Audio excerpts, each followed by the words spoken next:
Ахмед Мустабиевич Барханоев. Боевой путь нашего героя одновременно удивителен и трагичен. Перед самым началом Великой Отечественной войны его судьба складывалась так, что казалось, он должен быть обижен и на власть, и на государство в целом. Но Ахмед не только добровольцем ушел на фронт. Он героически, самоотверженно встал на защиту Родины.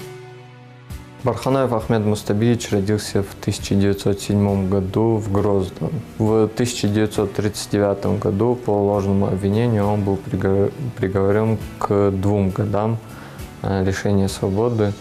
И после окончания своего срока он сразу же добровольцем уходит на фронт и воюет в расположении 350-й стрелковой дивизии. В 1942 году в декабре месяце в боях за Дон командование поставило им задачу закрепиться на правом берегу Дона, которую бойцы 350-й стрелковой дивизии пытались выполнить, но у них не получилось, так как укрепления врага были слишком сильными. В этих боях они с рядовым Прокатовым проявили мужество и героизм и пали в бою. Родные долгое время не могли ничего узнать об Ахмеде. Ни как оборвалась его жизнь, ни где он похоронен.